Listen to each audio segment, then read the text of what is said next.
Muy buenos días, mi nombre es Jesús Santana y yo le voy a realizar un resumen sobre los temas propuestos en pantalla.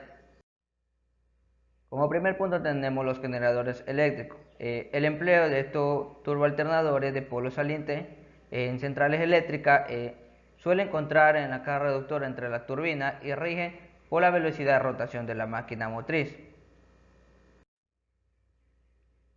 Dispositivo de excitación de los alternadores. La máquina de corriente continua como fuente de alimentación para la excitación de estos alternadores va disminuyendo. La rectificación por medio del colector ha sido sustituida por semiconductores. Del mismo modo, los reguladores electromecánicos se van sustituyendo por reguladores electrónicos. Parámetros básicos de un sistema de excitación. Tenemos tensión máxima de la excitatriz de los turboalternadores y velocidad de excitación.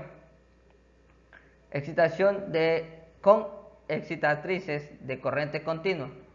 Para alternadores de pequeña potencia, como excitatrices puede emplearse máquinas de corriente continua con excitación de derivación a las que se le añade un devanado serie para mejorar. Y los alternadores de potencia elevada se emplea un sistema de excitación compuesto por una excitatriz principal, que es un generador de corriente continua, una excitación independiente y una excitatriz piloto.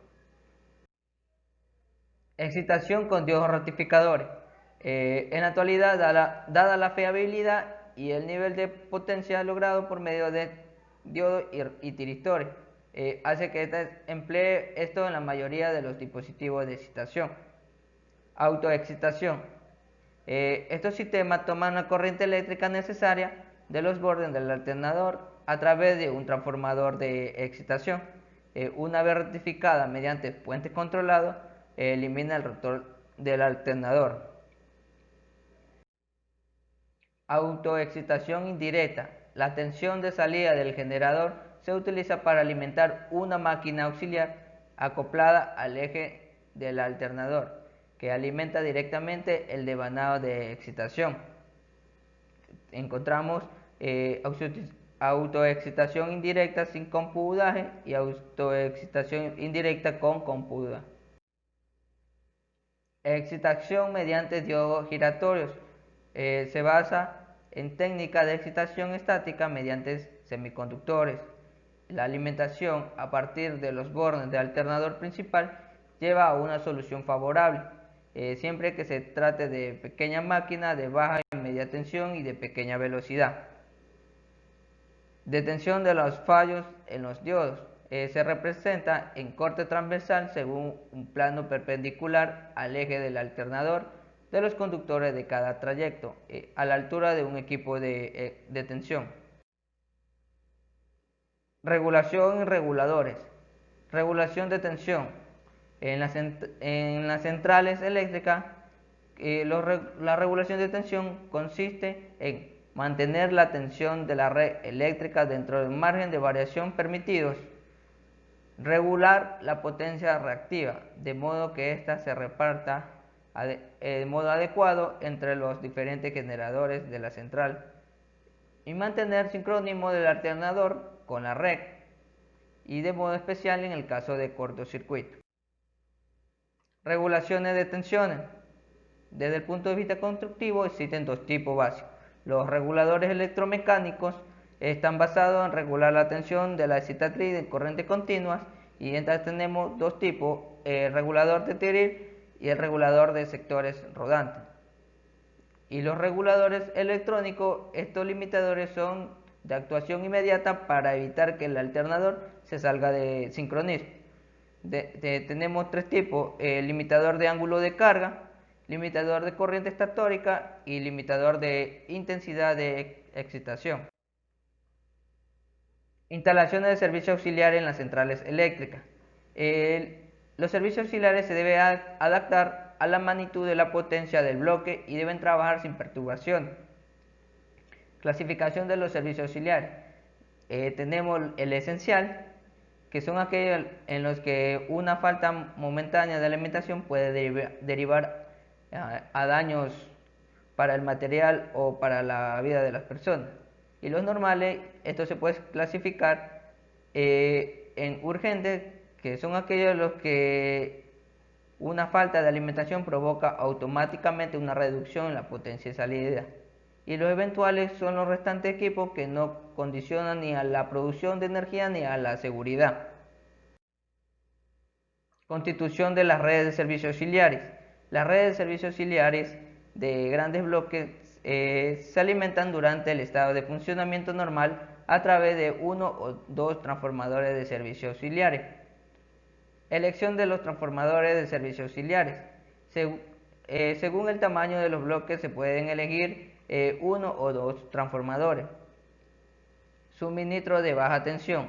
Las instalaciones de baja tensión se dividen frecuentemente según el grupo de carga o bien en los centros de gravedad de la carga. Se centralizan con otras instalaciones de maniobra. Continuidad de los servicios auxiliares de las centrales eléctricas.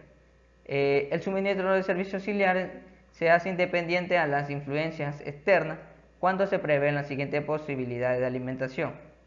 Tenemos los servicios auxiliares se alimenta del bloque conexión del transformador de servicio auxiliar a la salida generador. La alimentación de reserva de los servicios auxiliares se hacen con la parada de un grupo de turbo o con perturbación en la red de arranque a través de un transformador de arranque. La alimentación auxiliar de emergencia se realiza una instalación generadora que sea independiente de la disponibilidad del bloque y de la red de interconexión. Caída de tensión en la conexión de motores. En la conexión de grandes motores asíncronos de alta tensión con rotores en cortocircuito intervienen grandes corrientes de arranque y caída de tensión de la red. Conmutación de los servicios auxiliares. Para asegurar la continuidad de los servicios auxiliares se pueden prever la conmutación del bloque de red de arranque. Tenemos por conmutación instantánea, conmutación rápida, conmutación con tensión residual y conmutación lenta. Corriente de cortocircuito. Al elegir los transformadores de servicios auxiliares hay que considerar junto al valor de la potencia de cortocircuito también el valor máximo de la caída de tensión que se produce con la conexión de conmutación de los motores. Subestación.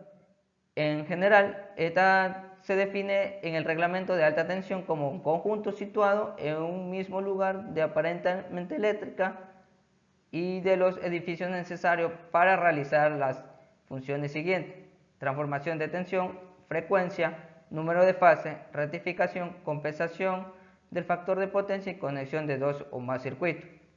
Subestación transformadora elevadora en la central. Su cometido es elevar la tensión de generación de media tensión a alta o a muy alta para el transporte.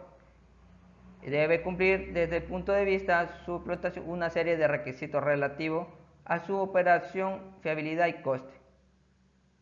En resumen, tenemos la económica, fiabilidad y segura y fácil de operar. Esquema más empleado en las estaciones transformadoras elevadoras de las centrales eléctricas. Tenemos los generadores conectados directamente al barra colectora simple, conexión de bloque, generadores conectados a un sistema de barra conectora simple para la transmisión de alta tensión y conexiones transformadores a un banco de transformadores con 3 desvanados. Disposiciones constructivas de las subestaciones transformadoras. Como esto tenemos algunos criterios que son seguridad general de la red, flexibilidad en la explotación, simplicidad de maniobra, mantenimiento mínimo, costo y fiabilidad. Las disposiciones tenemos barras simples, barra principal, la barra de anillo, de doble barra, triple barra, interruptor en medio, doble barra y doble interruptor. Subestaciones de maniobras y seccionamiento. Estas tienen única misión de conexión de dos o más circuitos y su maniobra. Subestaciones blindadas de alta tensión. Están constituidas por una serie de elementos, interruptores automáticos, seccionadores, juego de barra, transformadores de medida. La subestación a la intemperie, por lo general de alta y muy alta tensión, adopta una disposición a base de juegos de barra y cuando se quiere disponer de una gran fiabilidad se utiliza juegos de barras principales y una de transferencia. Muchas gracias por su atención.